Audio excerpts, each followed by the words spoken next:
Hello guys, welcome back to our channel Abhyasam Management Academy. So today we are going to discuss about the new act which is basically the Employee Provident Fund and Miscellaneous Act 1952.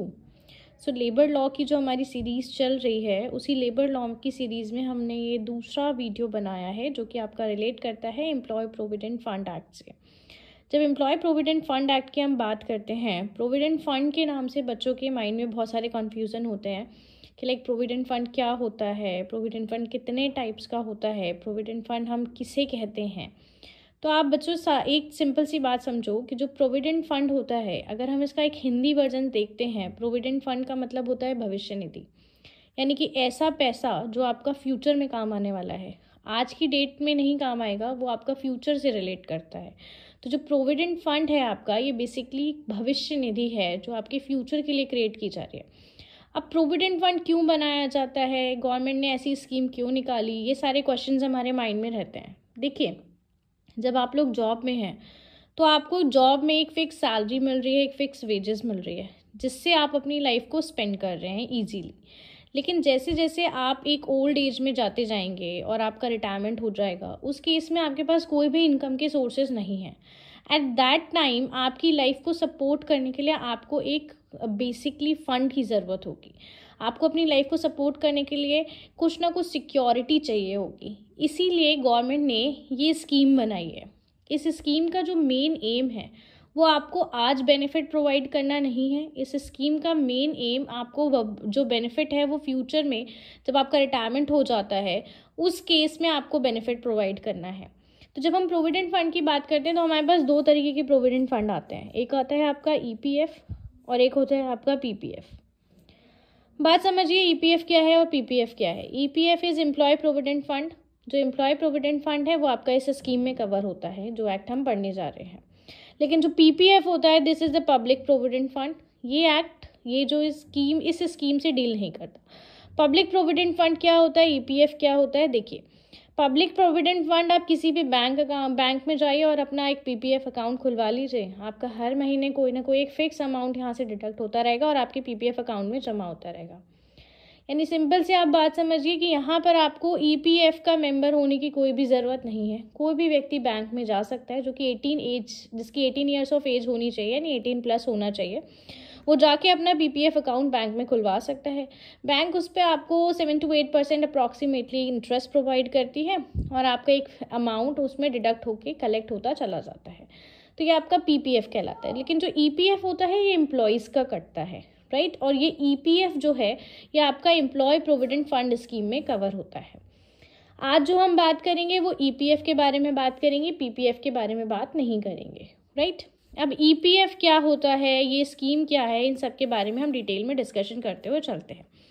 अगर हम देखो इस scheme की बात करें तो the employee provident fund is a social welfare legislation. ये क्या है, आपका एक सोशल वेलफेयर लेजिस्लेशन है। यानी कि जो लेबर लॉज बनाए जाते हैं आपके, ये कुछ लेबर लॉज आपके सोशल वेलफेयर से रिलेटेड होते हैं, कुछ लेबर लॉज आपके सिर्फ वेलफेयर से रिलेटेड होते हैं। तो ये जो है आपका एक सोशल सिक्योरिटी और वेलफेयर से रिलेटेड लेजिस्लेशन है जिसको बनाया गया है बेसिकली वर्कर्स जो एम्प्लॉय हुए हैं आपके फैक्ट्रीज़ में या किसी भी इस्टेब्लिशमेंट में, उनको सोशल सिक्योरिटी और सोशल वेलफेयर को ध्यान में रख के एक्ट बनाया गया है।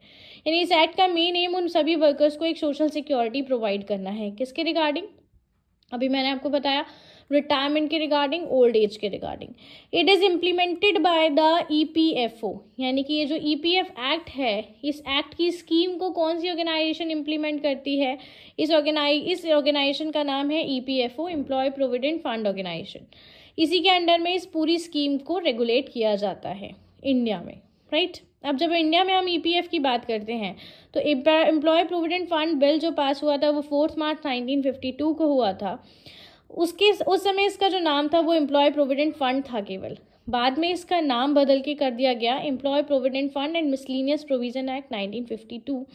ये किया गया आपका अगस्त 1976 में। अब इसमें जो मिसलेनियस वर्ड का इस्तेमाल किया गया उसके पीछे रीज़न है। पहले इसमें खाली ईपीएफ की स्कीम आती थी, इसके बाद हमने इसमें और भी 2 स्कीम्स को ऐड कर दिया। वो कौन सी स्कीम्स है ये हम आगे देखेंगे, राइट। अब इस एक्ट का मेजर ऑब्जेक्टिव क्या है? The employee provident fund and miscellaneous act 1952 aim to provide a kind of social security to the industrial worker. मैंने आपको बताया ये एक्ट जो है आपका सोशल सिक्योरिटी से डील करता है। उन सभी वर्कर को जो एक इस्टेब्लिशमेंट में काम कर रहे हैं उन सभी को एक सोशल सिक्योरिटी प्रोवाइड करता है। इस एक्ट का ये मेन एम है। The act mainly provide retirement और old age benefit. As I told you कि ये एक्ट आपको आज बेनिफिट नहीं दे रहा, ये स्कीम आपको आज बेनिफिट नहीं दे रही है, ये आने वाले टाइम में आपको बेनिफिट देगी। कौन से बेनिफिट प्रोवाइड करेगी? रिटायरमेंट और ओल्ड एज से related. The act provide for payment of terminal benefit on the happening of various contingency such as voluntary retirement, retrenchment etcetera. यानी कि जब भी आप अपने काम को छोड़ देते हैं, लाइक आपका सुपर एनुएशन का केस होता है या रिटायरमेंट का केस होता है या फिर किसी भी रीज़न से जब आप एम्प्लॉयमेंट में नहीं हैं, जब आप एम्प्लॉयड नहीं हैं, उस टाइम पे आपका ये बेसिक जो फंड क्रिएट हो रहा है ये आपकी हेल्प करेगा। This act basically provide the social assistance to the worker. इसका मेन एम वर्कर्स को एक सोशल असिस्टेंस प्रोवाइड करना है। अब ये एक्ट कैसे सोशल असिस्टेंस प्रोवाइड करता है, क्या इसमें मैकेनिज्म हैं, ये सब हम आगे धीरे धीरे डिस्कस करते जाएंगे।